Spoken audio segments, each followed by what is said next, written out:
দীর্ঘ ১ বছর পর মেট্রো রেল আবার নতুন করে চালু হওয়ার খুশিতে চলে আসলাম মেট্রো রেলে ঘোরাঘুরির একটি নতুন ভিডিও নিয়ে। আসসালামু আলাইকুম এভরিওয়ান। প্রায় ১ বছর আগে মেট্রো রেলে আমরা কাজিনরা মিলে একটু ঘোরাঘুরি করেছিলাম, আর তার কিছু ভিডিও ক্লিপ ছিল যেটা এডিট করা হচ্ছিল না বলে আপনাদের সাথে শেয়ারও করা হচ্ছিল না।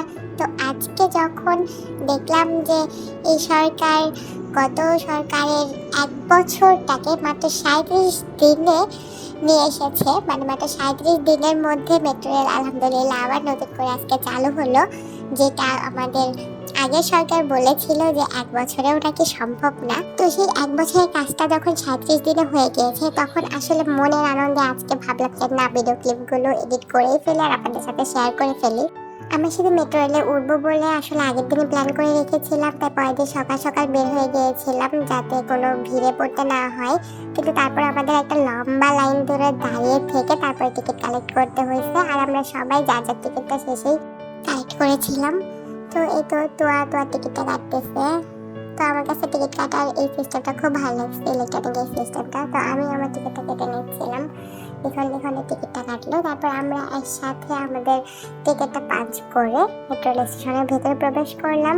আর যেতে যেতে আমি আমার টিকিটটার একটা ছোট ক্লিপ নিচ্ছিলাম, টিকিটটা খুব সুন্দর কার্ডের মতো। তো লিখন বলছিল আমারও একটা ক্লিপ নাও, তো ওর তো আর ভাবির একটা ক্লিপ নিলাম। তো তারপরে আমরা স্টেশনে গিয়ে একটু দাঁড়াইছিলাম, ট্রেনটা আসার জন্য অপেক্ষা করতে করতে একটা ভিডিও ক্লিপ নিচ্ছিলাম। আর দেখি এর মধ্যেই ট্রেনটা চলে আসলো, আর আমরা অধীর আগ্রহে দাঁড়াইছিলাম কখন ট্রেনের দরজাটা আনলক হবে আর আমরা ভেতরে যাব, কারণ আমার এটা ফার্স্ট মেট্রো রেল জার্নি ছিল। তো আমি খুব এক্সাইটেড ছিলাম ট্রেনের ভেতরটা দেখার জন্য।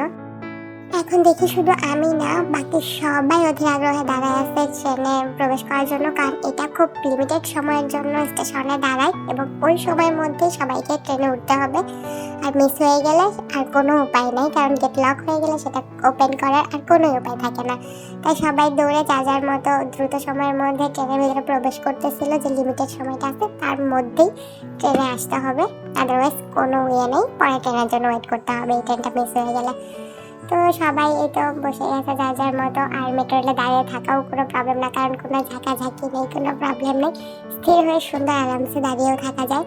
তো তোয়া দাঁড়িয়ে দাঁড়িয়ে ভিডিও নিচ্ছিল, আর মেট্রো রেল থেকে বাইরের শহরটা দেখতে দারুণ লাগছে। আমরা মেট্রো রেলের ১ নম্বর স্টেশন উত্তরা দিয়াবাড়ি থেকে উঠেছিলাম, আর লাস্ট স্টেশন আগারগাঁতে গিয়ে নামবো।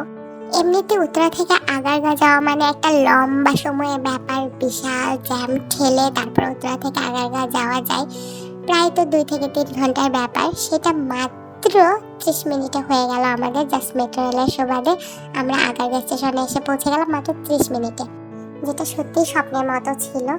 যাই হোক, মেট্রো রেলের আগারগাঁ স্টেশনে এসে পৌঁছে আমরা আবার বের হওয়ার জন্য দেখেন কত লম্বা লাইন, মানে ঠিক এরকম একটা লাইন নিয়ে দাঁড়িয়ে থেকে টিকিট নিয়েছিলাম। এখন স্টেশন থেকে যে বের হবো তার জন্য ঠিক সেম একটা লম্বা লাইন আমাদেরকে দাঁড়াতে হচ্ছে, কারণ সবাই কার্ড পাঁচ করে করে বের হচ্ছে, আর আমাদেরকেও কার্ডটা জমা দিয়ে ৫ করে বের হতে হবে। তো তার জন্য এই যে আমরা লম্বা একটা লাইনে দাঁড়ায় আছি, কত মানুষ, আসলে জানি না সেদিন কেন এত ভিড় ছিল। তবে যাই হোক, সেই ভিড় ঠেলেও মেট্রো রেল ভ্রমণ করতে পেরে আমার ভীষণ ভালো লাগছিল। তো এত লম্বা লাইনে দাঁড়িয়ে থাকার পর সবারই একটু ক্ষুধা লেগে গিয়েছিল, আর মেট্রো রেল স্টেশন থেকে বের হয়েই আমরা পেয়ে গিয়েছিলাম মজার বেলপুরিওয়ালা মামাদের। আর স্টেশন থেকে নেমে এই জন্য আমরা সবাই ১ প্লেট করে বেলপুরি নিয়ে নিয়েছিলাম, আর রাস্তার বেলপুরি এটা আসলে অনেক মজার হয়। তো আগারগাঁতে এসে আমরা সবাই আগে বেলপুরি খেয়ে নিলাম, এরপর সবাই একটা করে কাপড় স্টিপ হাতে নিয়ে আমরা বিমান বাহিনী জাদুঘরে প্রবেশ করলাম। আর এখানে ঘুরে ঘুরে দেখার জন্য আসলে অনেক কিছু আছে, তবে আমার কাছে মনে হয়েছে যে বাচ্চাদের নিয়ে গেলে এখানে বেশি ভালো, ওরা আরও বেশি আনন্দ পাবে এত বড় বড় বিমান দেখে। এই বিমানগুলো কিন্তু বানিয়ে রাখা এখানে শো অফের জন্য নয়, এই বিমানগুলো আসলে আগে কখনো ব্যবহার হয়েছে বাংলাদেশে বিভিন্ন কাজে, সেগুলো এখন আসলে ব্যবহৃত হয় না, এজন্য এই জায়গাগুলোতে শো এর জন্য রেখে দেওয়া হয়েছে। মানে এই বিমানগুলো কিন্তু সত্যিকারের বিমান ছিল একটা সময়, এবং এগুলা ব্যবহার করা হতো একটা সময়। আর এই যে বিমানের ভেতরে প্রবেশ করে আমরা একটু বিমানের ভেতরে স্ট্রাকচারগুলোও দেখতেছিলাম। তবে হ্যাঁ, বিমানের ভেতরে প্রবেশ করে স্ট্রাকচারগুলো দেখার জন্য বা ঘুরে দেখার জন্য আপনাকে অবশ্যই আলাদাভাবে টিকিট নিতে হবে। প্রত্যেকটা বিমানের পাশেই টিকিট কাউন্টার থাকে ছোট ছোট, এবং যে বিমানটাতে আপনি উঠে দেখতে চান সেই বিমানটায় ওঠার জন্য আপনাকে সেই টিকিট কাউন্টার থেকে টিকিট কালেক্ট করে নিতে হবে। তো তুয়া একটু পাইলটের সিটে বসে একটু বিমান চালানোর ভাব নিচ্ছিল আর কি। তো যাই হোক, তারপরে আমরা নেমে আরো কিছু বিমান দেখলাম এবং সেগুলোর প্রত্যেকটার সামনে ছবি নিলাম। আর এখানে খুব সুন্দর একটা দিক নির্দেশনা দেওয়া ছিল কোন দিকে কোনটা।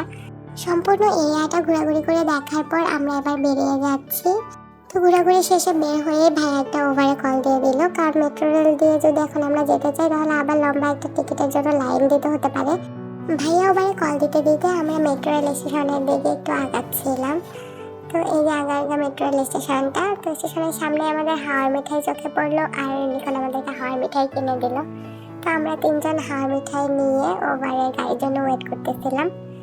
তো গাড়ি আসার পরে আমরা হাওয়ার মিঠাই খেতে খেতে এই তো এক্সপ্রেসওয়ের উপর দিয়ে বাড়ি ফিরছি। আর এই এক্সপ্রেসওয়ের উপর থেকে ঢাকাটা দেখতে কিন্তু ভীষণ সুন্দর লাগে, একদম অনেক দূর পর্যন্ত চোখ যায়। তো এই ছিল আমাদের মেট্রো রেল ট্রিপ। ভালো থাকবেন, আল্লাহ হাফেজ।